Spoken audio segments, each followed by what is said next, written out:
एक बार ग्रुप पे लिंक भेज देना डाउट क्लासेस जिससे तुम्हें ज्वाइन किया है, बच्चे ज्वाइन नहीं कर पा रहे हैं, या फिर एक बार मैं भेजती हूँ।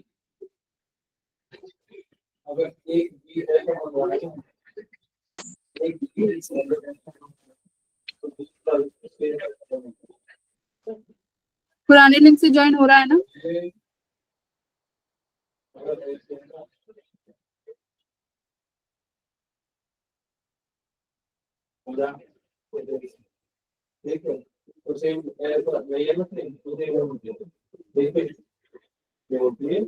सब क्लास के लिए अलग अलग लिंक है क्या, एक बार बताओगे जरा?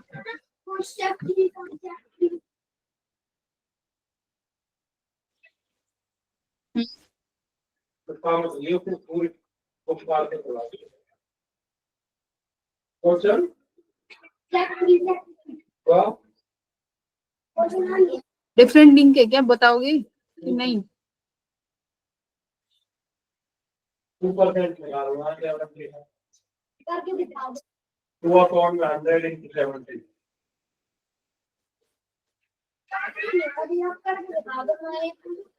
लेफ्ट 2% बताने के लिए क्या करेंगे, चलिए बताओ।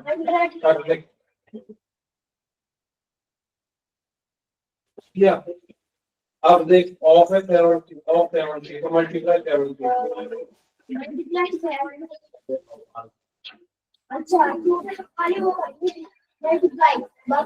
ठीक है, क्लास शुरू करते हैं। ठीक है, बच्चे ज्वाइन करते रहेंगे। तो आज हम लोग क्या करेंगे, कैपेसिटर का थोड़ा सा रिवीजन करेंगे, क्योंकि आज तुम्हें फिजिक्स में उसी का असाइनमेंट मिलेगा। ठीक है,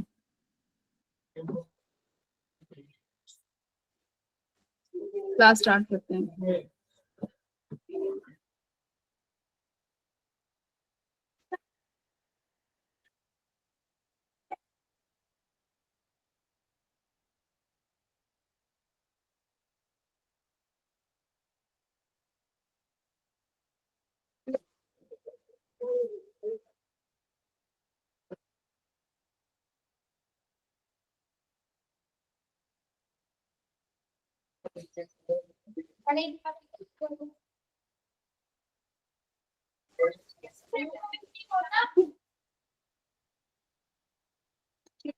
तो कैपेसिटर का बताओ, कैपेसिटर क्या होता है, क्या काम आता है कैपेसिटर? क्विक रिवीजन कर लेते हैं इसके फटाफट।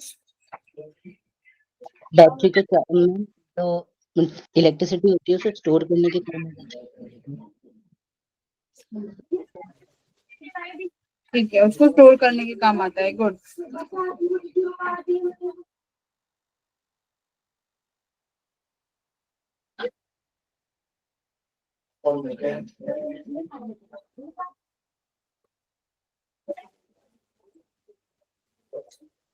ठीक है, बिल्कुल। कैपेसिटर क्या है, इलेक्ट्रोस्टैटिक फील्ड में अपनी एनर्जी को स्टोर करता है, उसी को हम लोग कैपेसिटर बोलते हैं। तो कैपेसिटर को फटाफट से रिवाइज करेंगे जिससे तुम्हारा फुल सिलेबस रिवीजन हो जाए। तो ये किसके फॉर्म में एनर्जी को स्टोर करेगा? चार्ज में। जो तुम्हारे कैपेसिटर होता है वो चार्ज को स्टोर करता है, और यही चार्ज को हम लोग क्या करते हैं, जब एनर्जी रिक्वायर्ड होती है ये अपना सारा charge with in a second discharge कर देता है ना? ठीक है, तो क्या होगा, कैपेसिटर को चार्ज करेंगे। जब भी तुम कैपेसिटर को कोई भी स्मॉल क्यू अमाउंट का चार्ज दोगे, जैसे जैसे छोटा छोटा क्यू चार्ज इस कैपेसिटर पे स्टोर करते जाओगे, तो क्या होगा, इस कैपेसिटर का ना पोटेंशियल बढ़ने लगेगा। ठीक है, पोटेंशियल बढ़ेगा तो क्या होगा, तुम्हें ज्यादा अमाउंट ऑफ वर्क करना पड़ेगा। जो एक्सटर्नल वर्क है इस चार्ज को स्टोर कराने के लिए इस कैपेसिटर पे, उस वर्क को वो वर्क क्या हो जाएगा, वो वर्क ज्यादा हो जाएगा। क्यों? क्योंकि धीरे धीरे पोटेंशियल बढ़ रहा है।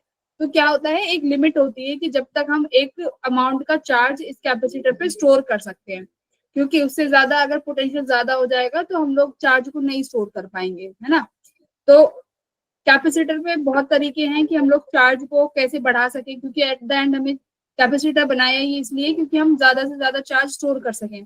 तो किस किस तरीके से हम लोग चार्ज स्टोर कर सकते हैं वो हम लोग देखेंगे। ठीक है, अब रही बात कैपेसिटेंस की। देखो कैपेसिटेंस क्या होता है, द चार्ज रिक्वायर्ड। अगर मैं वन कैपेसिटेंस की बात करूं तो कैपेसिटेंस क्या होता है कि अगर मान लो मैंने डी क्यू अमाउंट का चार्ज दिया तो उस पर जो पोटेंशियल है वो 1 यूनिट से बढ़ गया, है ना? तो ये क्या हो गया, कैपेसिटेंस एक किसी भी कैपेसिटर का कैपेसिटेंस हो गया। तो कैपेसिटेंस क्या है कि हमें पोटेंशियल को एक यूनिट बढ़ाने के लिए, मान लो अभी किसी कंडक्टर का पोटेंशियल 0 वोल्ट है, अगर मुझे वो 1 वोल्ट करना है यानी 1 यूनिट से बढ़ाना है, तो मुझे कितना चार्ज देना पड़ेगा। अगर मान लो वो 1 माइक्रो कूलाम है, ठीक है, तो ये क्या हो गई, कैपेसिटेंस हो गई। अगर मान लो किसी के लिए मुझे 0 वोल्ट से 1 वोल्ट करने के लिए मैं 2 माइक्रो कूलाम तक चार्ज स्टोर कर सकती हूँ। किसी कैपेसिटर पे 2 माइक्रो कूलाम तक चार्ज हम लोग स्टोर कर सकते हैं।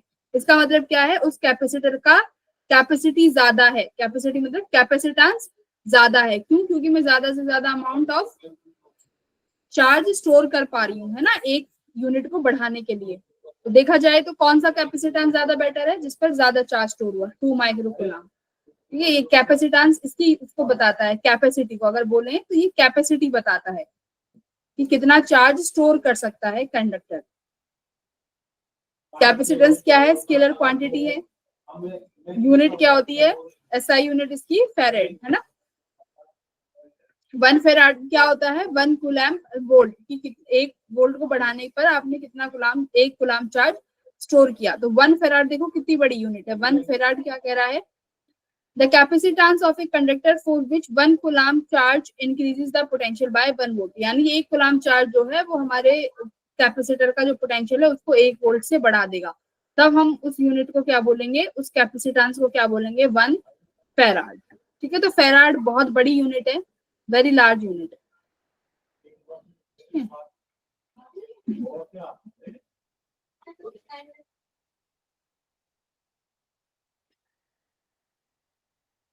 अब देखो ये क्या होता है, कैपेसिटर। अगर मैं बात करूं स्फेरिकल कैपेसिटेंस की, ठीक है, स्फेरिकल कैपेसिटर, तो सिर्फ और सिर्फ स्फेरिकल कैपेसिटर किससे मिलके बन जाएगा, एक कंडक्टर है मेरे पास, ठीक है, इस कंडक्टर पे मान लो मुझे क्यू चार्ज को स्टोर कराना है, तो इसका पोटेंशियल क्या होगा, इसका कैपेसिटर क्या होगा, C equals to q upon V, है ना। ऐसे ये होता है, C equals to q upon V, ये फॉर्मूला होता है हमारा कैपेसिटेंस का। क्या होता है, C equals to q by V।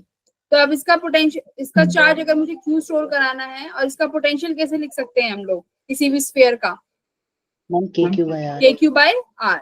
तो के क्यू अपॉन मैं यहाँ पे आर लिखूंगी, क्यू से क्यू कैंसिल हो जाएगा, और जब आप इसे सॉल्व करेंगे तो आप स्फेरिकल कैपेसिटर का फॉर्मूला क्या पाएंगे, 4 पाई एप्सिलॉन नॉट आर। तो ये तुम्हारा स्फेरिकल कैपेसिटर का फॉर्मूला है। क्या फॉर्मूला है, C equals to 4 pi epsilon naught r. तो ये क्या, ठीक है, अब करो इसको, इसे हम लोग क्या कर सकते हैं,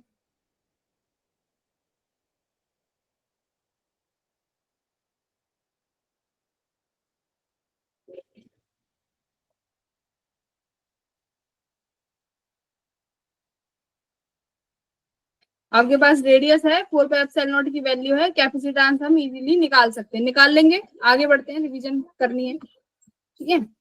तो क्या करोगे, आर की वैल्यू रख दोगे और you will get 711 micro farad. तो खुद देखो, अगर इतनी बड़ी किलोमीटर की रेडियस का क्या लेते हो आप लोग, कैपेसिटेंस, एक कंडक्टर लेते हो इतनी बड़ी रेडियस का, तो उस पर ज्यादा से ज्यादा उसका कैपेसिटेंस कितना है, माइक्रो फेराड। तो खुद समझो, अगर पूरी रेडियस को अगर मैं एक कैपेसिटर में बदल दूं, तो वो सिर्फ और सिर्फ उसका कैपेसिटेंस फिर भी माइक्रो फेराड में आएगा, ना कि फेराड में। तो farad is the very large unit, ठीक है। तो यहीं से समझो कि बहुत कम अमाउंट का चार्ज हम स्टोर कर सकते हैं। अब देखो, dependence of capacitance, very important, कि जो तुम्हारा कैपेसिटर है वो किस किस चीज पर, कैपेसिटेंस जो है यानी कैपेसिटी की बात करेंगे, कैपेसिटेंस किस किस चीज पर डिपेंड करेगा। जैसे फॉर्मूले में तो तुमने पढ़ा Q अपॉन V, तो देखो ना तो Q पे डिपेंड करेगा ना V पे डिपेंड करेगा, ध्यान रखना। कैपेसिटेंस ना Q पे डिपेंड करेगा बच्चों, ना V पे, ना वोल्टेज पे, ना चार्ज पे। किस पे डिपेंड करेगा, ज्योमेट्री पे, ठीक है। कैपेसिटेंस आखिर बना किससे है, कंडक्टर से ना। कैपेसिटेंस क्या है, कंडक्टर ही तो है। बोलो बोलो, यस और नो बोलो। Yes ma'am, yes ma'am. Capacitor conductor से ही तो बना है, तो कंडक्टर की प्रॉपर्टीज ना क्या, ना चार्ज पे डिपेंड करेगा ना पोटेंशियल पे, तो ज्योमेट्री पे डिपेंड करेगा, यानी शेप एंड साइज पे डिपेंड करेगा। सराउंडिंग मीडियम यानी डाइलेक्ट्रिक पे डिपेंड करेगा कि आपने उस कैपेसिटर को रखा कहाँ है। तो कांस्टेंट डाइलेक्ट्रिक मीडियम पे डिपेंड करेगा। दूसरा क्या है, देखो ध्यान से क्वेश्चन आ सकता है ऐसे कि क्या कैपेसिटेंस अदर कंडक्टर्स को अगर नियर बाय रखते हैं तो क्या चेंज होगा? यस, बिल्कुल चेंज होगा। क्यों? क्योंकि आ गया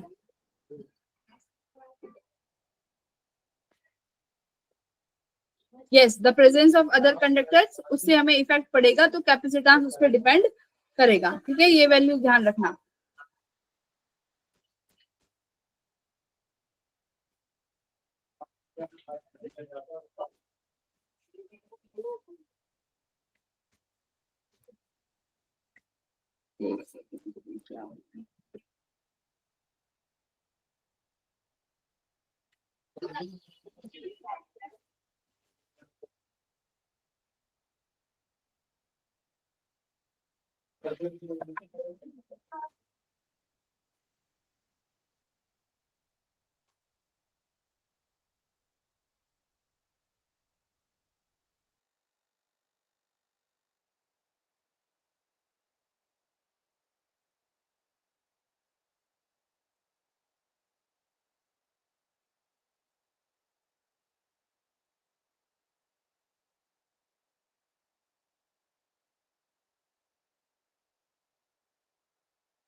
Good evening, ma'am.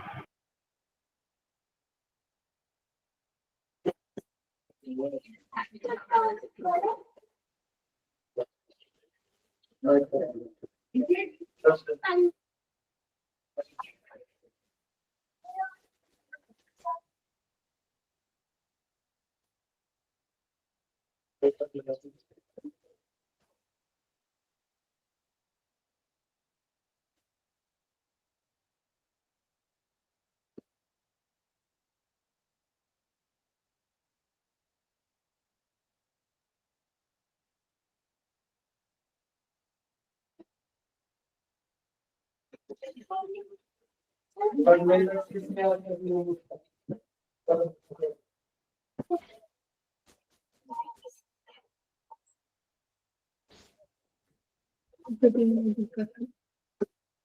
एक सेकंड।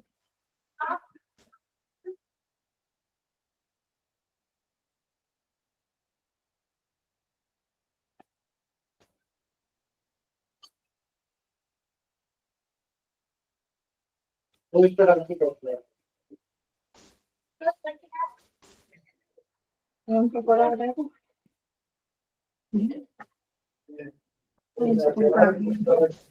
एक सेकंड रुकना मेरे।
अब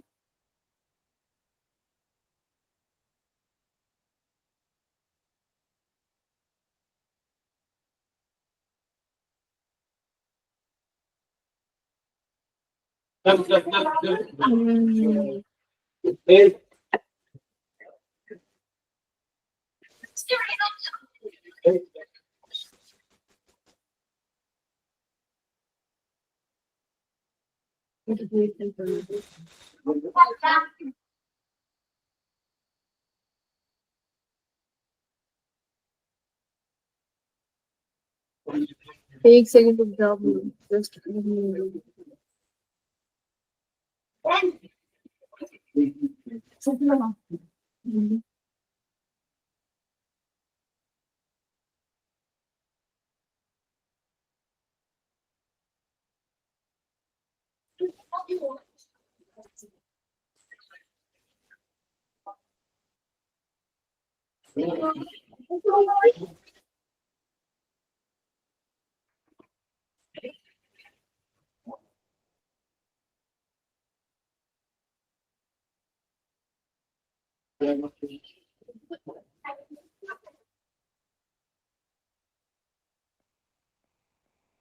पीपीटी में देखो, पीपीटी में कुछ इशू आ रहा है, पीपीटी नहीं चल रही है। पूरा लैपटॉप चल रहा है बट पीपीटी नहीं चल रही।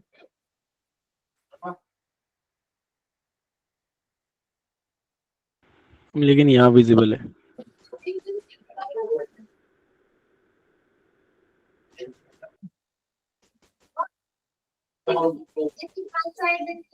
कोई बात नहीं, टॉक में पढ़ लेते हैं।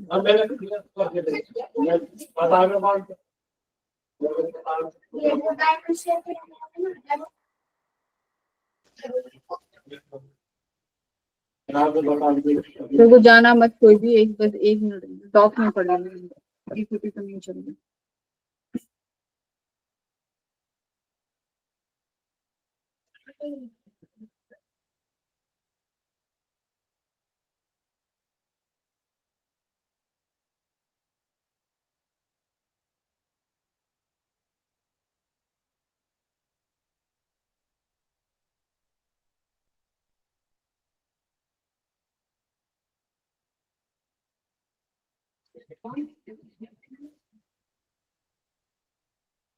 कैपेसिटर पढ़ लिया था, स्फेरिकल कैपेसिटर, ठीक है। स्फेरिकल कैपेसिटर में हम लोगों ने देखा कि किस किस चीज पे डिपेंड करेगा, सिर्फ और सिर्फ ज्योमेट्री पे डिपेंड करेगा, है ना, यानी size and shape of conductor बिल्कुल उस पर डिपेंड करेगा। और दूसरा किस पे डिपेंड करेगा बच्चों, डाइलेक्ट्रिक पे, ठीक है, डाइलेक्ट्रिक पे डिपेंड करेगा। और उसके बाद क्या होता है, बाद आता है हमारा, ये तो आइसोलेटेड कैपेसिटर हो गया। अगर मान लो मैंने दो कैपेसिटर लगा दिए, दो कंडक्टर्स लगा दिए ऐसे करके, ठीक है, और जो इनर कैपेसिटर है अगर मैं उसको चार्ज दे देती हूँ Q, ठीक है, इसकी रेडियस अगर R1 है और बाहर वाले की रेडियस अगर R2 है, तो कैसे कैलकुलेट करते हैं, तब कैसे कैलकुलेट करेंगे, स्फेरिकल कैपेसिटर्स में अंदर वाले को चार्ज दिया है क्या Q,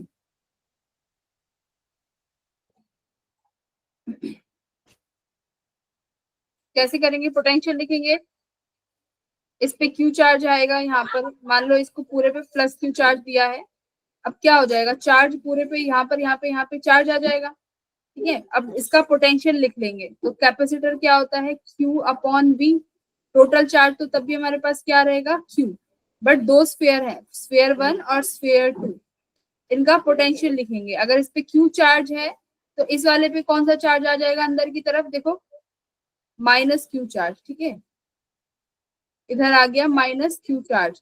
बाहर जो प्लस Q चार्ज आएगा उसके लिए हम लोग क्या करते हैं, प्लस Q चार्ज को वो हमें रिमूव करना है, तो उसको मैं क्या करूंगी, जो बाहर वाली शेल है इसको हम लोग कंडक्टर को अर्थिंग कर देंगे। अब बताओ पोटेंशियल लिखो, ए स्फीयर का पोटेंशियल लिखो, क्या लिखेंगे पोटेंशियल, Q अपॉन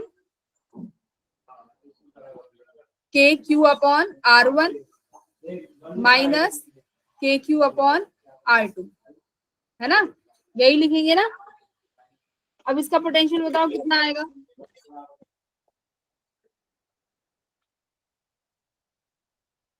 चार से चार रिमूव कर दो, कितना बचेगा, 4 pi epsilon not 1 upon R1 minus 1 upon R2,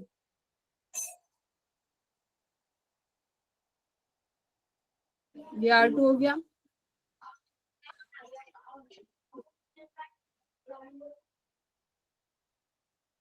minus 1 upon R2, ठीक है। ये क्या हो जाएगा हमारा स्फेरिकल कैपेसिटर, जब आपके पास दो कैपेसिटर हो तो उनका कितना होता है 1 upon 4 pi epsilon not 1 upon R1 minus 1 upon R2।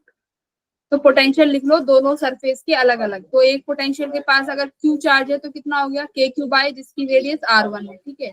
दूसरे पोटेंशियल, दूसरे स्फीयर का क्या लिखेंगे, सेम चार्ज आएगा बट नेगेटिव चार्ज आएगा, तो क्या लिखा माइनस के क्यू अपॉन R2, तो ये हमारा पोटेंशियल हो गया, ठीक है। पैरेलल प्लेट कैपेसिटर का क्या होता है, पैरेलल प्लेट कैपेसिटर बोलो, हम इसमें क्या करेंगे, हमारे पास हम दो प्लेट्स लेंगे, ठीक है, दो कंडक्टर्स की हमने प्लेट्स ले ली, ठीक है, मान लो अब हमने इसको प्लस Q चार्ज दिया, ठीक है। अब इस पे क्या होगा, प्लेट्स के पास दूसरा इक्वल एंड अपोजिट चार्ज होगा, plus Q and minus Q, ठीक है। मान लो इस प्लेट का एरिया भी A है और इस प्लेट का एरिया भी A है और दोनों के बीच में डिस्टेंस D है ना, तो कैपेसिटेंस कितना आता था पैरेलल प्लेट कैपेसिटर में फॉर्मूला से, नॉट अपॉन डी। अगर अब दो बीच में मैं डाइलेक्ट्रिक इंट्रोड्यूस कर दूं, मान लो मैं यहाँ पे एक डाइलेक्ट्रिक की स्लैब रख देती हूँ, ठीक है, पूरे कंप्लीट एरिया में, पूरे कंप्लीट स्पेस में, तो कितना कैपेसिटर हो जाता था K times of A not, ये पूरे उसमें रखा है पूरे स्लैब में। अच्छा अगर अब मैं कुछ डिस्टेंस पे रखूं, सेकंड क्या होता है, अगर मान लो किसी T थिकनेस पे रखते हैं स्लैब को,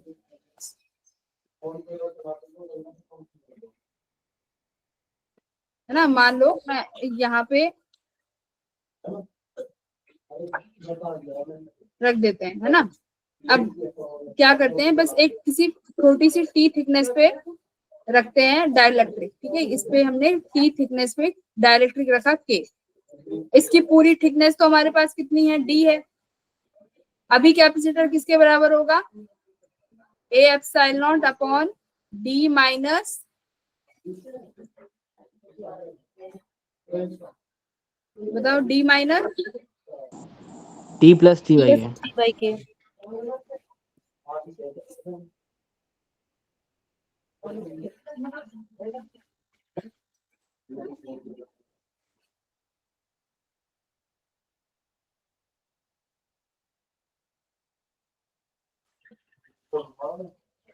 ये आपने कैपेसिटर लिया, टी थिकनेस में आपने रखा, मान लो इसका डाइलेक्ट्रिक के है और इसकी पूरी डिस्टेंस डी है, तो अभी कैपेसिटर कितना आएगा, capacitance C equals to A epsilon naught upon D minus बताओ टी प्लस टी बाई के।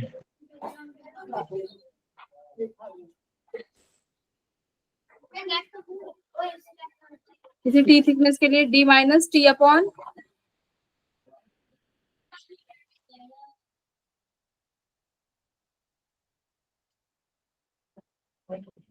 प्लस टी अपॉन जो इसका डायरेक्ट्रिक होगा अपॉन में के। ठीक है, ये वाला फॉर्मूला होता है हमारा। अगर मान लो मैं क्या करती हूँ, अब एक इसी में ही क्या करते हैं, मान लो यहाँ पर मैंने T1 थिकनेस के लिए रखा एक, ठीक है, जिसका डाइलेक्ट्रिक के है, फिर यहाँ पे एक T2 थिकनेस का डाइलेक्ट्रिक रखा जिसका डाइलेक्ट्रिक कांस्टेंट K2 है, फिर एक और रख देते हैं जिसका डाइलेक्ट्रिक कांस्टेंट K3 है, जिसकी थिकनेस T3 है। तब कैसे लगाएंगे ये फॉर्मूला, और ये डिस्टेंस मानते हैं ये अभी भी हमारा D है, तो C किसके बराबर हो जाएगा, ए epsilon naught upon D minus क्या करेंगे T1 plus T2 plus T1 plus T2 मान लो plus जितनी भी थिकनेस है आपकी कंडक्टर्स की उनको ऐड कर दो, प्लस ऐसे ही यहाँ पे करना है डाइलेक्ट्रिक कांस्टेंट के साथ, क्या करेंगे T1 by K2 T1 upon K1 T1 by plus T2. T2 upon K2 ये एंड सो ऑन। ठीक है, ऐसे करते चले जाएंगे। ये किसका हो गया तुम्हारा डाइलेक्ट्रिक्स रखने के बाद। ठीक है, अच्छा अगर एक बात बताओ, अगर पूरी स्लैब में मैं अगर ये डाइलेक्ट्रिक की अगर डाइलेक्ट्रिक क्या रख देते हैं, अगर कोई वो रख देते हैं, क्या बोलते हैं मेटल की प्लेट, ठीक है, डाइलेक्ट्रिक की जगह अगर मैं मेटल की प्लेट रख देती हूँ, सपोज करो if metal plate is introduce, ठीक है, थोड़ा पूरा रिवाइज कर लेते हैं वन शॉट में। If metal plate is, PPT तो चली नहीं, if metal plate is introduce, मान लो अब क्या किया, आपके पास वही कैपेसिटर है, तब इसका एरिया ए, इस प्लेट का भी एरिया ए, और इन दोनों के बीच की डिस्टेंस भी हमारे पास डी है। वही चार्ज दिया मैंने इसको क्यू, और इसके ऊपर वही इक्वल एंड अपोजिट चार्ज आया माइनस क्यू। अब हमने क्या किया है, अब मैंने यहाँ पर पूरे में ना मेटल की प्लेट रख दी है, समझो यहाँ पर ये पूरी मेटलिक प्लेट है। अब इसका मुझे बताओ कैपेसिटेंस क्या हो जाएगा,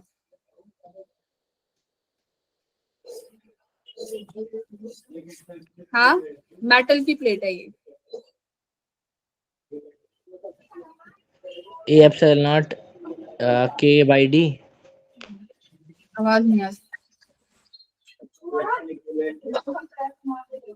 हाँ अब बताओ ए एप्सिलॉन नॉट के इंटू डी के बाई डी। देखो अब उसका तुम्हारे पास कितना होता है, डाइलेक्ट्रिक कांस्टेंट मेटल प्लेट का इनफाइनाइट होता है। ठीक है, इनफाइनाइट होता है हमारे पास डाइलेक्ट्रिक का के की वैल्यू। ठीक है, अगर हम लोग कुछ वैल्यूज पे रखते हैं, ठीक है, अगर मान लो मैंने सपोज करो ऐसे किसी छोटे से वैल्यू पे रखी थिकनेस पे, ठीक है, अगर मान लो स्मॉल थिकनेस पे रखते हैं और ये थिन मेटेलिक प्लेट है, वेरी थिन, अगर बहुत थिन है तो बोलते हैं, अगर बहुत थिन है तो capacitance remain same, if it is very thin capacitance remain same. अगर मान लो मैंने पूरी में रख दी है ये प्लेट मेटेलिक प्लेट, तब क्या होगा, क्योंकि इन्फिनिटी है ना, अगर पूरे में रख दोगे तो कितने टाइम्स हो जाएगा, इनफाइनाइट टाइम्स के A epsilon naught by d. अगर पूरे में रख दी तो के टाइम्स, तो के टाइम्स कितना होता है मेटेलिक प्लेट के लिए इनफाइनाइट। ठीक है, तो यही था, इनफाइनाइट होता है के फॉर द मेटल प्लेट, तो याद रखना।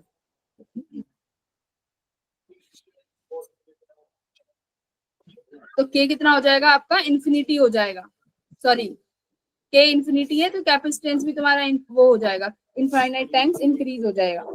ओके, अब बात करते हैं अगर बैटरी, अगर आप इफ डाइलेक्ट्रिक इज इंट्रोड्यूस, अगर डाइलेक्ट्रिक रख दिया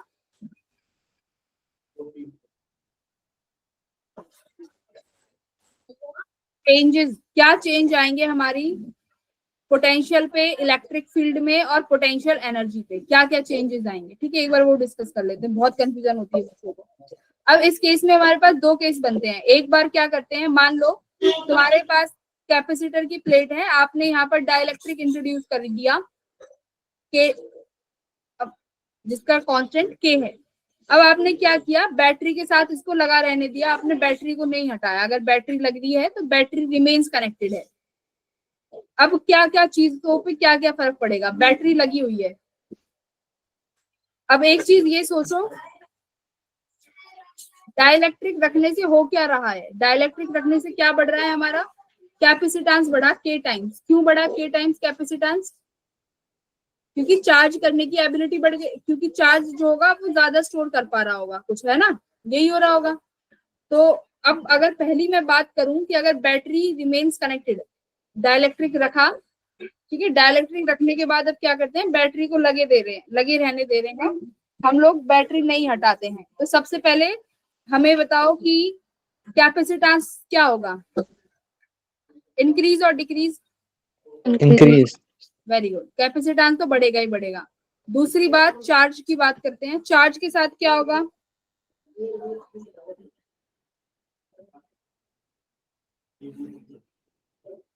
चार्ज अगर बैटरी लगी रहने देते हैं तो चार्ज भी क्या होगा, बढ़ेगा।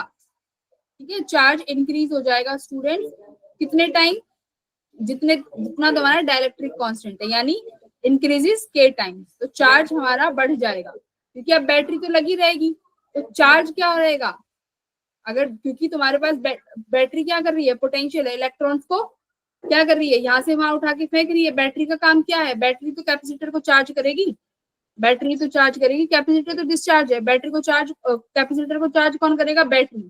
अब कैपेसिटर कितने अमाउंट का चार्ज स्टोर कर सकता है, वो हम लोग किससे बढ़ा सकते हैं, कैपेसिटर डाइलेक्ट्रिक से। तो डाइलेक्ट्रिक से इसकी कैपेसिटी बढ़ाई जा सकती है, तो चार्ज भी बढ़ जाएगा। तीसरी चीज आती है पोटेंशियल, पोटेंशियल क्या हो जाएगा, Constant.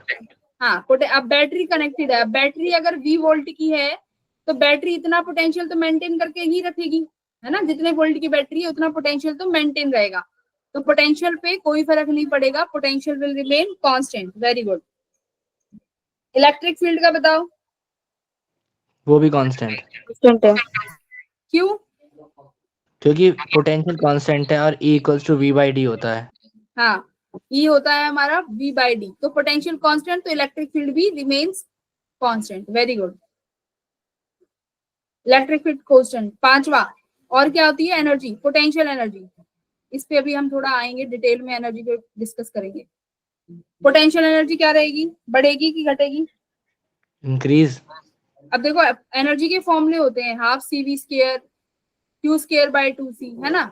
उसमें अगर तुम देखोगे तो पोटेंशियल कोई भी फॉर्मूला लगा लो, जैसे मैं अब हाफ सी वी स्क्वायर लगाऊं तो पोटेंशियल तो कांस्टेंट है और c की वैल्यू बढ़ गई k टाइम्स, तो तुम्हारी पोटेंशियल एनर्जी क्या हो गई, बढ़ गई ना।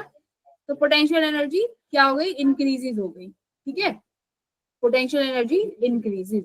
अगर क्यू स्क्वायर बाय 2c लगाओगे तो भी देख लो, अगर चार्ज भी q टाइम्स बढ़ा है और कैपेसिटर भी k टाइम्स बढ़ा है, फिर भी q क्या है, q स्क्वायर है, फिर भी इसका आंसर देखोगे तो k टाइम्स ही आएगा। ठीक है, तो पोटेंशियल एनर्जी किसी भी फॉर्मूले में लगा लो, ऑलवेज इंक्रीज हो जाएगी। कितने टाइम्स इंक्रीज हो जाएगी, k times, increases k times. मतलब k टाइम्स का मतलब है जितना तुम्हारा ये होगा डाइलेक्ट्रिक की वैल्यू, तो देख लो k टाइम्स ही आ रहा है। ठीक है, अब क्या करते हैं, बैटरी को हटा देते हैं। इफ बैटरी इज डिसकनेक्टेड, अब बैटरी, ये तुम्हारा ये है, ये कैपेसिटर है और यहाँ पर तुम्हारा डाइलेक्ट्रिक रखा हुआ है, टी थिकनेस पे, अब के डाइलेक्ट्रिक है, अब बैटरी नहीं लगी हुई है। अब बताओ, पहला कैपेसिटर पे क्या फर्क पड़ेगा? देखो यहाँ से क्वेश्चंस बहुत आते हैं इसी कॉन्सेप्ट से। बैटरी हटा दिया, क्या करें,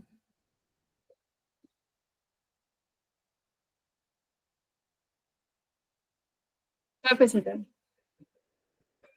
कैपेसिटर तो बढ़ेगा, ठीक है। अब ये हुआ क्या है, देखो इन्होंने क्या किया है, पहले तो तुम्हारी बैटरी लगी हुई थी, ठीक है, बैटरी लगी हुई है, हमने डाइलेक्ट्रिक रखा, डाइलेक्ट्रिक रखे रहने दिया, कुछ समय बाद हम बैटरी हटा देते हैं, सुनो, डाइलेक्ट्रिक रखे रहने दिया, कुछ समय बाद बैटरी को हटा दिया गया। अब बैटरी को हटाने के बाद क्या होगा, तो अब बैटरी हटा दी, क्या कैपेसिटर कम होगा। इसी को ही देख लो, पहले वाले केस को, पहले वाले केस में तुम्हारा कैपेसिटर बढ़ गया था, अगर तुम ये बैटरी हटा दोगे तो क्या कैपेसिटर कम हो जाएगा, कैपेसिटेंस बैटरी को नहीं। हटाने के बाद। तो भाई कैपेसिटेंस क्या था, जितना वो चार्ज पहले स्टोर कर चुका, जो कर चुका वो तो कर चुका, अब ये तो है नहीं कि बैटरी को हटाने के बाद वो चार्ज कम हो जाएगा, है ना। तो कैपेसिटेंस कितना रहेगा, वही रहेगा जो पहले था, तो यानी कैपेसिटर इंक्रीज हो जाएगा, इंक्रीजेस। दूसरा तुम्हारा चार्ज क्या रहेगा, चार्ज क्या रहेगा, डिक्रीजेस। डिक्रीज क्यों होगा, चार्ज तो कंजर्व है ना, तो पहले जितना चार्ज स्टोर कर चुका है कैपेसिटर उसको तो हम हटा नहीं सकते, वो कहाँ जाएगा, बैटरी भी नहीं है, तो चार्ज कितना रहेगा, जितना पहले से स्टोर था, तो चार्ज विल बी कंजर्व, ठीक है, कंजर्व रहेगा चार्ज पहले जितना। तीसरा आते हैं पोटेंशियल पे, पोटेंशियल के साथ क्या होगा, पोटेंशियल डिक्रीज होगा। हाँ पोटेंशियल का डिक्रीज हो जाएगा, क्यू फॉर्मूला देखो, q equals to C V होता है, वी का फॉर्मूला अगर क्यू बाय सी करें तो चार्ज तो तुम्हारा कांस्टेंट है जो भी पहले वाला था, बट सी कितना हो गया, 1 अपॉन के सी, तो कैपेसिटर ये पोटेंशियल देखो क्या हो गया, 1 अपॉन के, तो यानी पोटेंशियल क्या हो जाएगा बच्चों, रिड्यूस, ध्यान से देखना, बैटरी के जाते ही पोटेंशियल कम हो गया। Fourth, electric field, decreases. Formula क्या होता है इलेक्ट्रिक फील्ड का, V E upon to the d by d. V घट गया तो इलेक्ट्रिक फील्ड भी डिक्रीज हो गई। अब सिंपल सी बात है, एनर्जी के साथ भी क्या हो जाएगा, एनर्जी के साथ क्या होना चाहिए, एनर्जी भी डिक्रीज हो जाएगी, तो एनर्जी अब कितने टाइम्स डिक्रीज हो जाएगी, 1/k टाइम्स डिक्रीज। तो यानी सारी चीजें घट जाएंगी एक कैपेसिटर के अलावा, बस एक कैपेसिटर है जो बड़ा रहेगा, चार्ज कंजर्व रहेगा, बाकी पोटेंशियल, इलेक्ट्रिक फील्ड, एनर्जी सब घट गई, और जब बैटरी लगी हुई थी तो एवरीथिंग इज इंक्रीजिंग, ठीक है, पोटेंशियल कांस्टेंट था, पोटेंशियल के साथ साथ इलेक्ट्रिक फील्ड, क्योंकि बैटरी है तो समझ ही जाओ, ठीक है। अब एक बार बात कर लेते हैं कॉमन पोटेंशियल की, कॉमन पोटेंशियल क्या आप होता है, सी वाले स्टेयर से भी यही रहेगा फॉर्मूला, अरे मतलब कि इंक्रीज। फोर किसके लिए पूछ रही हो, एनर्जी या किसके लिए, सॉरी मैम, एनर्जी के लिए। हाँ अगर हाफ सी वी स्क्वायर से लगाओगी तो सी कितना, हाँ बिल्कुल, उसमें पोटेंशियल लिख लो, हाफ सी वी स्क्वायर से भी वही आएगा, हाफ सी वी स्क्वायर, तो आपका क्या बढ़ा, सी बढ़ गया के टाइम्स, है ना, और वी कितने टाइम्स डिक्रीज हो गया, 1/k टाइम्स, ठीक है, तो ये स्क्वायर में है, तो इसकी वैल्यू क्या बचेगी देखो, ओके क्लियर हो गया मैम।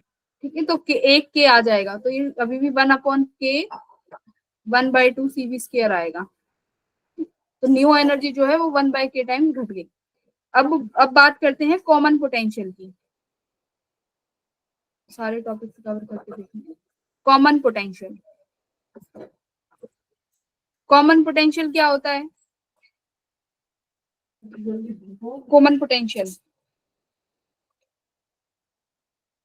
वो प्लेट्स के साथ समझते हैं कैसे। मान लो तुम्हारे पास अभी एक कैपेसिटर है, ठीक है, इस कैपेसिटर को तुमने चार्ज किया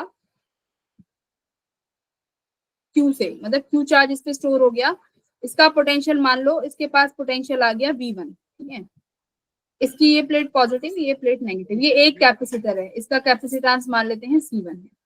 यहाँ पर कहीं तुम्हारे पास दूसरा कैपेसिटर है जिसका कैपेसिटेंस C2 है, अब इस कैपेसिटेंस को भी सपोज करो तुमने चार्ज किया, इस पर अब की बार चार्ज आ गया Q2, इसकी ये एक प्लेट पॉजिटिव, दूसरी प्लेट नेगेटिव, अब मान लो इस पर जो पोटेंशियल है, ये पोटेंशियल है V2, ठीक है। अब क्या करते हैं,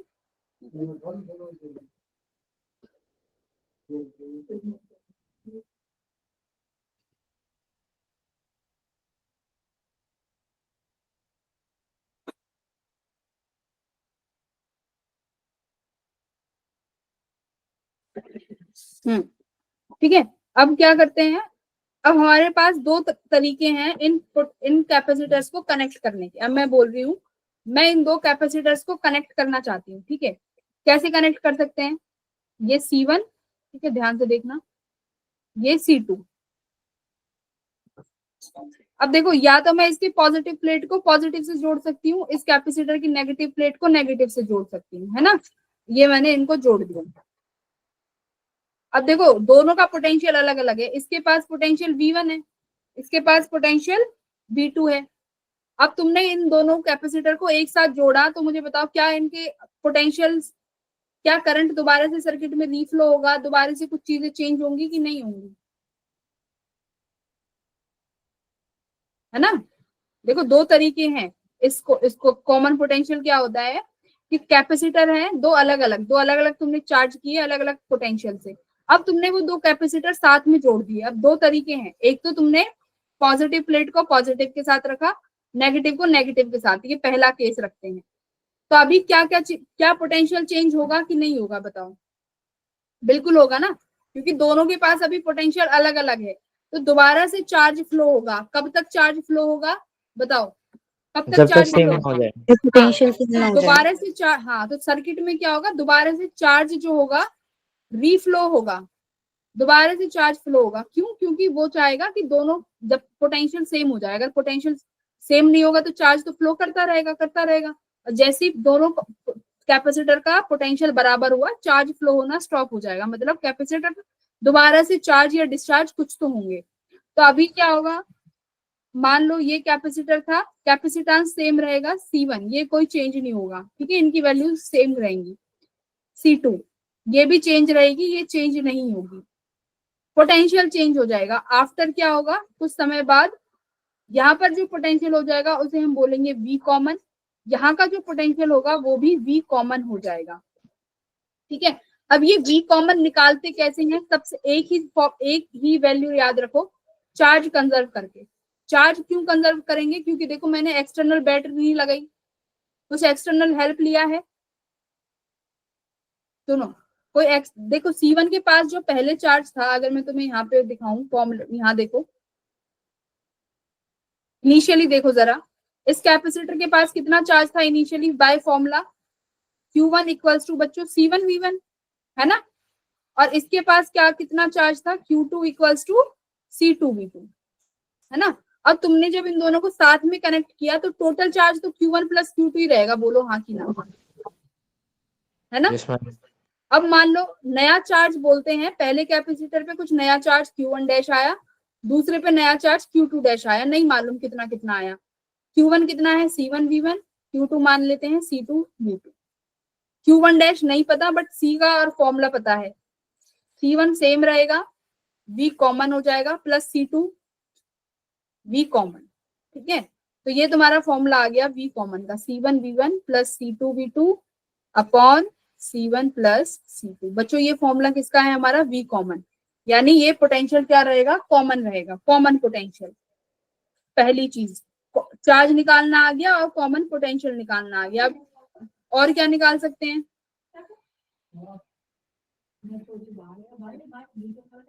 Heat loss. एनर्जी लॉस, ठीक है।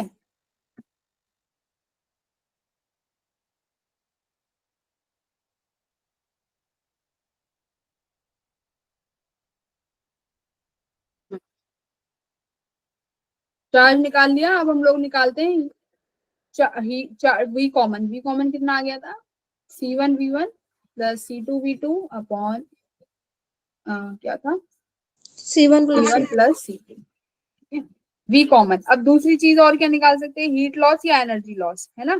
तो हीट लॉस का फॉर्मूला क्या होगा बच्चों,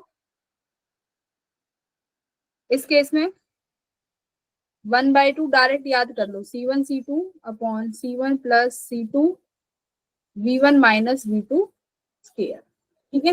ये डायरेक्ट दो ही फॉर्मूले हैं, यहाँ से दो चीजें ही पूछ सकता है, या पूछ लेगा V कॉमन निकालने के बाद कि नया चार्ज क्या है कैपेसिटर 1 का, नया चार्ज क्या है कैपेसिटर 2 का, तो निकाल लेंगे। नया चार्ज C सेम रहेगा, V आप निकाल लोगे तो Q निकालना बहुत आसान हो जाएगा। हीट लॉस निकाल लिया। दूसरा कैपेसिटर को कैसे अरेंज कर सकते हैं कि जो C1 था उसकी पॉजिटिव प्लेट को क्या करेंगे, C2 की नेगेटिव प्लेट से जोड़ेंगे, है ना। देखो अब ये अपोजिट टर्मिनल्स में ऐड किए गए हैं, ध्यान से देखो, C2 को अपोजिट टर्मिनल में ऐड किया है, इसका पोटेंशियल V1 है, इसका पोटेंशियल V2 है। अब क्या होगा बच्चों, अब क्या करें, देखो ये देखो अपोजिट टर्मिनल में किया है, अब क्या करें, तो चार्ज तो कंजर्व रहना चाहिए भाई इन दोनों प्लेट्स का, है ना। तो अब कितना होना चाहिए, Q1 plus Q2, final charge, तो इनिशियली चार्ज तो यही था। अब जो नया चार्ज होगा वो कैसे आएगा इन दोनों प्लेट्स पे, अगर मैं इन दोनों प्लेट्स का मान लो इस पे Q1 डैश आया नया चार्ज, इस पे Q2 डैश नया चार्ज आया, अब इन दोनों प्लेट का चार्ज कैसे लिखूंगी, Q1 dash minus Q2 dash, तो ये C1V1 प्लस C2V2, पोटेंशियल तो कॉमन हो ही जाएगा, ये बाहर ले लो V कॉमन। एक सेकेंड,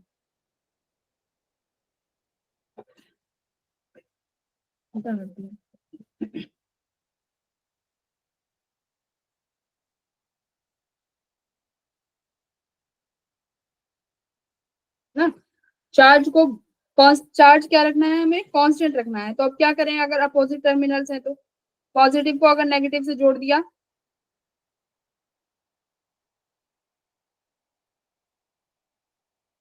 क्या फॉर्मूला बनेगा,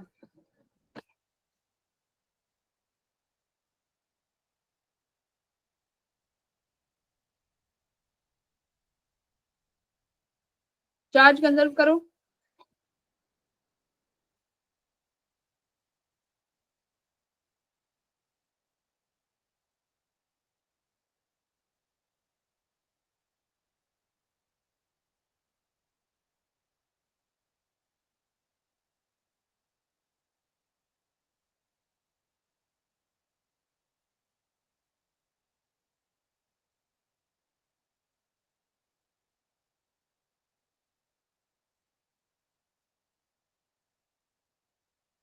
क्या करें, C1V1 प्लस C2V2 अपॉन,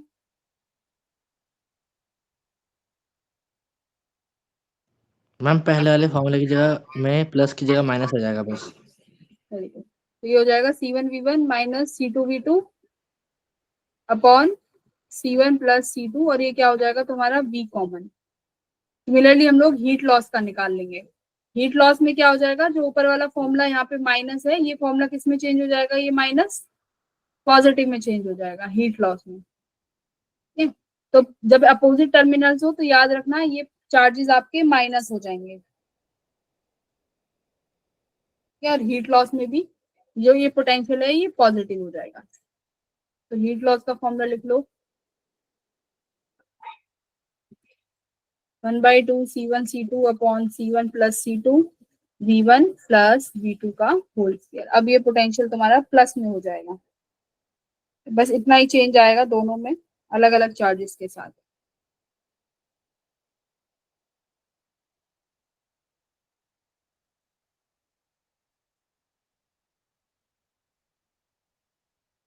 और अगर मान लेते हैं रेडियस के साथ अगर चेंज करते हैं स्फेरिकल कैपेसिटर्स को, तब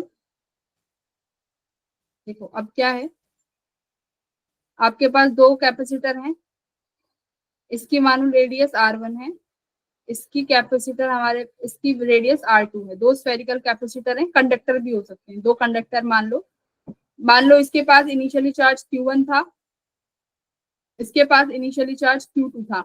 अब इन दोनों को क्या करते हैं, एक मेटल वायर से इसका पोटेंशियल V1 इसका पोटेंशियल V2 दोनों को एक वायर से जोड़ दिया। अब इनका मैं बोलती हूँ कि कितना चार्ज एक दूसरे पे ट्रांसफर होगा, वो किस पे डिपेंड करेगा, कि कितना चार्ज ट्रांसफर हुआ है एक स्फीयर से दूसरे स्फीयर पे, वो किस पर डिपेंड करेगा, कॉमन पोटेंशियल तब भी वही रहेगा, V कॉमन, तो अभी भी सेम निकाल लोगे क्या, C1V1 प्लस C2V2 उसका फॉर्मूला तो यही रहेगा। बट चार्ज कैसे बताएंगे कि एक कैपेसिटर से दूसरे कैपेसिटर पे कितने अमाउंट का चार्ज फ्लो हुआ है, तब ये V कॉमन हुआ है। देखो कॉमन पोटेंशियल कब होगा? जब चार्ज ट्रांसफर होगा। एक पोटेंशियल किसकी वजह से? चार्ज की वजह से। चार्ज का तो ट्रांसफर होना जरूरी है। तो चार्ज जब ट्रांसफर होगा तो ये तो पूछेंगे कि कौन से स्फीयर पे चार्ज गया है। मान लो ये स्फीयर ए है, ये स्फीयर बी है, तो किस पोटेंशियल पे चार्ज कौन से ए से बी गया है, बी से ए, तो हम लोग कैसे बताएंगे?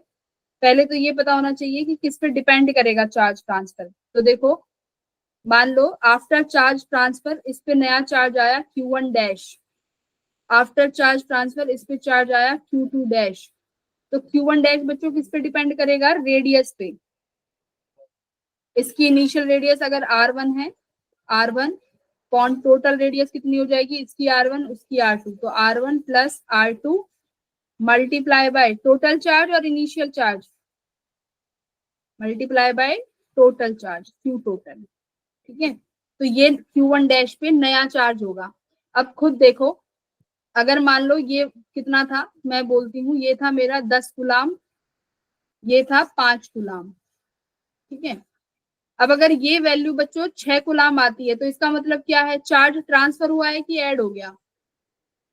पहले वाले ए वाले स्फीयर पे ट्रांसफर हुआ है ना, ए से बी पर चला गया चार्ज। तो अगर ये वैल्यू Q1 डैश की कम आ जाए तो समझ लो उस वाली स्फीयर से चार्ज दूसरे पर ट्रांसफर हो गया। तो Q1 डैश निकालना जरूरी है, यानी दोनों स्फीयर के नए चार्ज। तो कैसे निकालेंगे? इस फॉर्मूले से। Q1 डैश ये और Q2 डैश का formula directly proportional R2 upon R1 plus R2 multiply by total charge. Total charge क्या है? दोनों स्फीयर के initially charge Q1 plus Q2। ठीक है, जैसे इसका 10 और इसका 5, तो कितने हो गए? 15। तो Q टोटल आना चाहिए। ठीक है,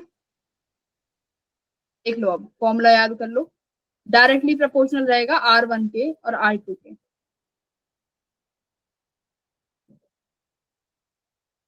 ये है हमारे चार्जेस। ठीक है,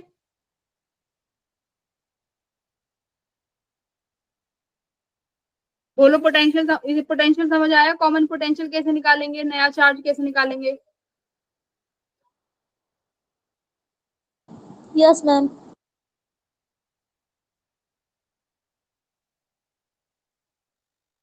ठीक है, और कैसे क्वेश्चंस आते हैं यहाँ पे? यहाँ पे आते हैं चार्ज ट्रांसफर वाले, कि मान लो आपके पास 2-3 प्लेट हैं। ठीक है, इस प्लेट का चार्ज अगर 3Q है, इसका प्लेट का चार्ज 5Q है, इसका चार्ज 6Q है। अब बोलेंगे बताओ final charge on each plate. तो ईच प्लेट का फाइनल चार्ज कैसे निकालेंगे? बोले ऐसे चार्जेस दे दिए भाई, 3Q ए प्लेट है, इस पे टोटल चार्ज 3Q है, ये बी प्लेट है, इस पे 5Q, ये सी प्लेट, इसका चार्ज CQ। अब हर प्लेट के स्पेस पे चार्ज पूछा है, कैसे निकालोगे? Ma'am conservation of charge use कर लेंगे। ठीक है ना, कंजर्वेशन ऑफ चार्ज कर लेना, और आउटर प्लेट पे टोटल चार्ज का बाय 2, बस यहां से आ जाएगा। यानी जो ए प्लेट है और जो सी प्लेट के आउटर प्लेट्स हैं, इन पे टोटल चार्ज जो भी है, जैसे यहाँ पे 6, 5, 11, 11 और 3 14, तो जैसे 14/2 हो गया, तो यहाँ पर 7 कूलाम चार्ज आ गया और यहाँ पे भी 7 कूलाम चार्ज। तो बाकी अब चार्ज कंजर्वेशन कर लेना, कि अगर टोटल 3 है तो यहाँ कितना बच जाएगा? 4 माइनस का, इसके अपोजिट यहाँ आ जाएगा प्लस का 4Q। अगर ये 5Q है तो यहाँ प्लस का Q है ना, और अगर ये 7Q है तो यहाँ आ जाएगा तुम्हारा माइनस Q। तो इस तरीके से चार्ज कंजर्वेशन कर लेना, है ना। बाहर वाली प्लेट्स पे टोटल चार्ज का बाय 2 हो जाएगा। ठीक है, और इसमें किस तरीके के क्वेश्चन आते हैं? सीरीज पैरेलल तो मालूम होगा, इसमें क्या होता है, रेजिस्टेंस का उल्टा हो जाता है। कैपेसिटर्स में जैसे कि सीरीज में क्या होगा, कैपेसिटर सीरीज में कैसे निकालेंगे? 1/C equivalent equals to 1/C1 plus 1/C2 plus 1/C3 and so on. Parallel में कैसे करेंगे इसका? C equals to C1 plus C2 plus C3 and so on.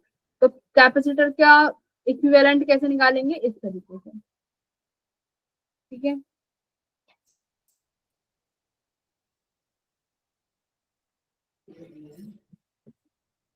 उसके बाद हमारा अगर डाइलेक्ट्रिक्स में अगर वो है, मान लो एक कैपेसिटर है, इस कैपेसिटर में क्या किया, यहाँ पर K1 की डाइलेक्ट्रिक रख दी और यहाँ पर K2 की डाइलेक्ट्रिक रख दी, ठीक है। अब यहाँ पर A टर्मिनल है और यहाँ पर B टर्मिनल है।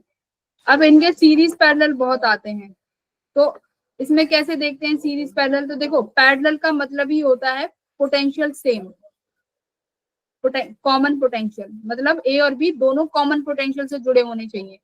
तो देखो क्या K1 और K2 जो है, क्या अगर मैं यहाँ पर एक बाउंड्री बना दूं इनके बीच में, तो क्या बताओ इनका पोटेंशियल सेम है? अगर K2 डाइलेक्ट्रिक को देखोगे तो इसका पोटेंशियल X और B के बीच में जुड़ा हुआ है, और K1 X पोटेंशियल और A के बीच में जुड़ा हुआ है।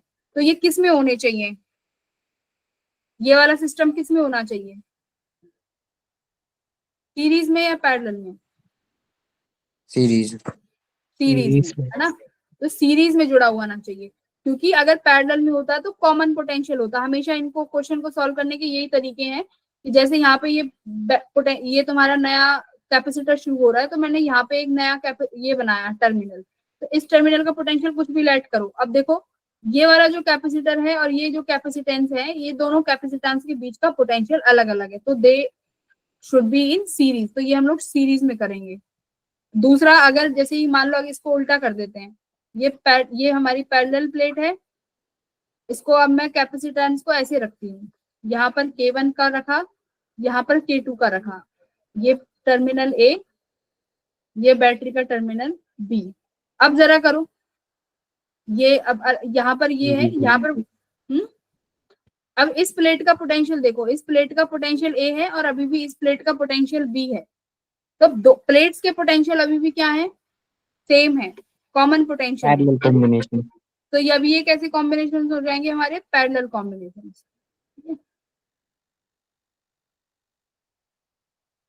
प्लेट्स के बीच का पोटेंशियल देखना, जैसे अभी भी यहाँ पर एक पोटेंशियल है और यहाँ इस प्लेट का पोटेंशियल ये है, तो ये पोटेंशियल अभी भी K1 A और B के बीच में है। K2 देखो ये अभी भी A और B के बीच में है, ठीक है। भले ही यहाँ कुछ और पोटेंशियल होगा, बट मुझे उससे लेना देना नहीं, क्योंकि मैं प्लेट्स के पोटेंशियल देख रही हूँ। पर इफ यू सी हेयर, इस वाले में यहाँ पर कहीं बीच में पोटेंशियल अलग रहेगा, तो K1 और K2 को सीरीज में जोड़ेंगे और यहाँ पर पैरेलल में जोड़ेंगे, ये याद रखना।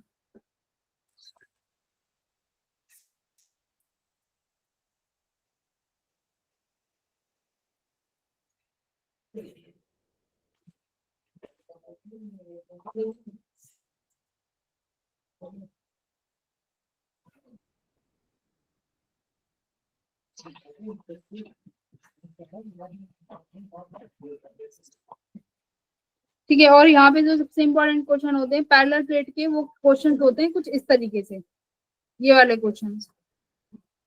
कि मान लो ये वाला करना एक बारी, आपको ऐसे पैरेलल प्लेट्स देंगे, हमेशा एक क्वेश्चन तो आता ही आता है पेपर में, अटक ही जाता है, ये तो आने ही चाहिए।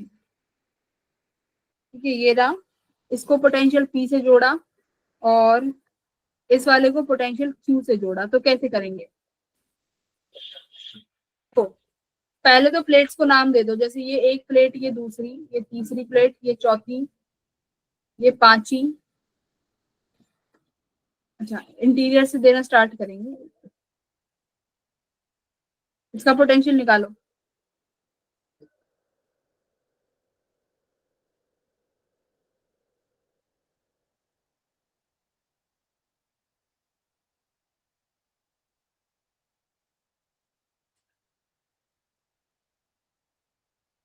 तो हमेशा जो नाम देंगे ना, ऐसे ऐसे जो इंटरनल वाली प्लेट्स है उन पे दे दो, जैसे ये 1-2 प्लेट, ये 3-4 प्लेट, ये 5-6 प्लेट।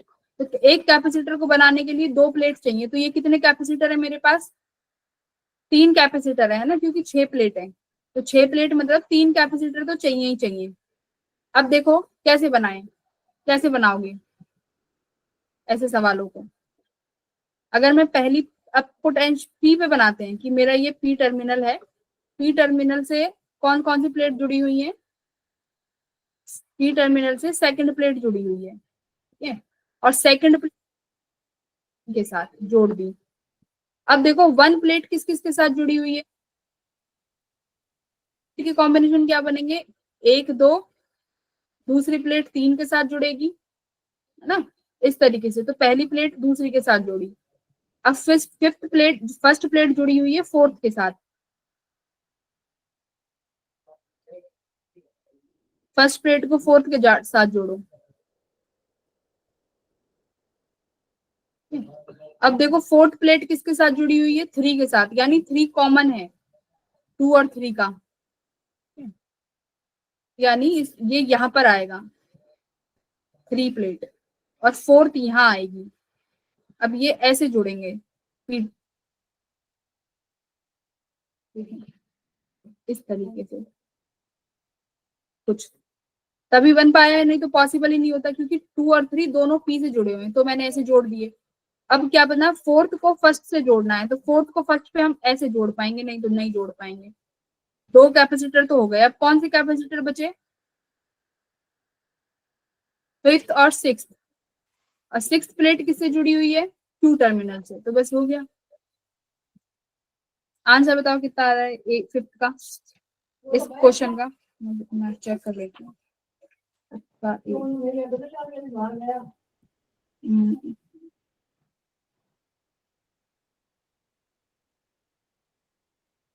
2/3C। हाँ, ये दोनों देखो, इसका कैपेसिटेंस C, इसका C, ये दोनों किसमें है, पैरेलल में, तो पैरेलल में कितना बनेगा इन दोनों का, 2C। 2C। और एक ये आ गया C, यहाँ पे Q अलग है ना, तो देखो Q को अलग जोड़ा, तो अब 2C और एक C कितना बन गया, P और Q के बीच में आ गया, देखो 2C/3, वेरी गुड। तो ये हो गया 2C/3। तो इस तरीके से इनको हम लोग सॉल्व करेंगे। जैसे अब एक और करके देखो, यहीं से क्वेश्चन आएंगे, और क्वेश्चन कहीं अलग से नहीं आते हैं। एक क्वेश्चन और करो इसका,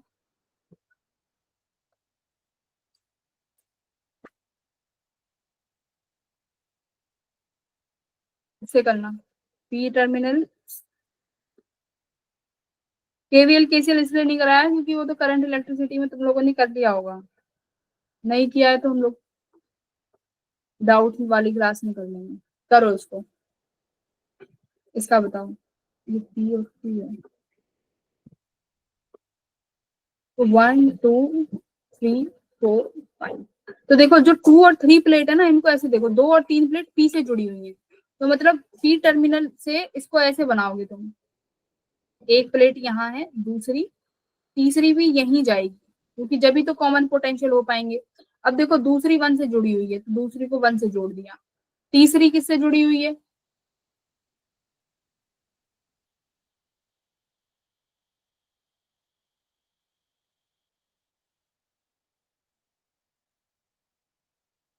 एक 2 1 से जुड़ी हुई है, एक 2 हमारी 3 से जुड़ी हुई है, ये आ गया, ठीक है, ये जोड़ दिया। अब फर्स्ट फिफ्थ से जुड़ रही है, फर्स्ट प्लेट फिफ्थ से जुड़ी हुई है,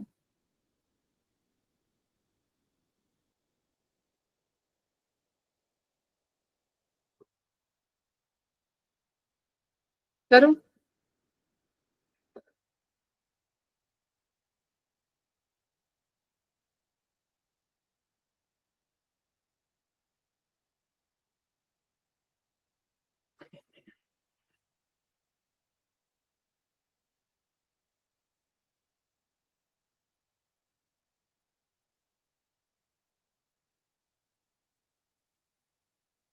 पहला प्लेट,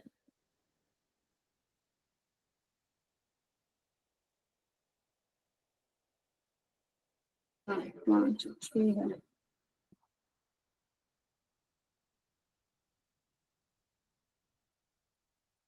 करूँ सॉल्व, आंसर कितना आता है बताओ,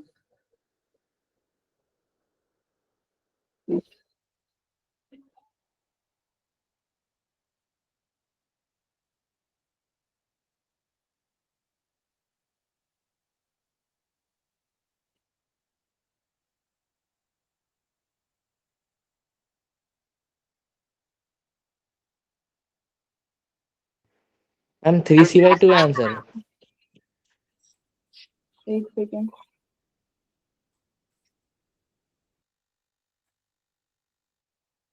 फिफ्थ का भी 3C 3/2C, हाँ 3/2C इसका आंसर है।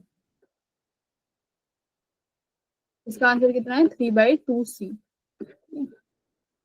तो इस तरीके से कर, इसमें देखो 2 और 3 और 4 तक 50 ये दोनों अलग अलग टर्मिनल से जुड़ी हुई है। तो 2 और 3 को जोड़ा 30 टर्मिनल से, तो 2 के साथ 1 लगा और यहाँ पर 2 के साथ 3।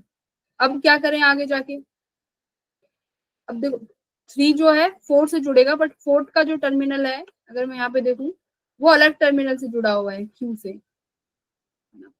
इसे देखें,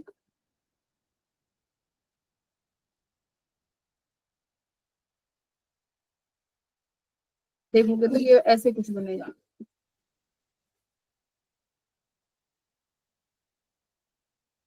ये दोनों तुम्हारे किस में हो जाएंगे, सीरीज में, और एक तुम्हारा पैरेलल में चला जाएगा। ठीक है? इस तरीके से तुम्हारा सर्किट बनेगा।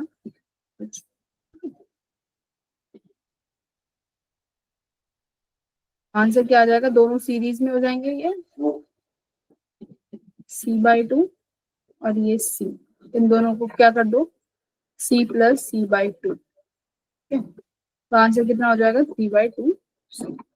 इस तरीके से सॉल्व कर लेना।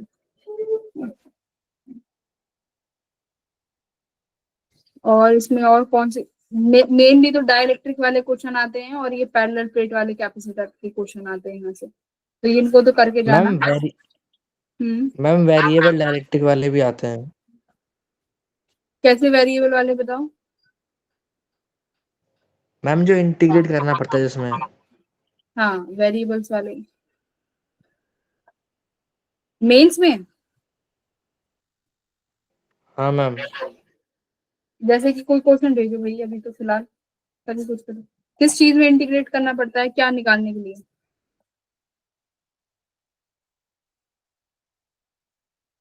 क्या चीज सॉल्व करने के लिए इंटीग्रेट करोगे। मैम जो कैपेसिटर है ना वो सिमेट्रिकल नहीं दे रखा होता, उसमें मैम कोई एलिमेंट लेना पड़ता है फिर इंटीग्रेट करना पड़ता है तो निकलता है।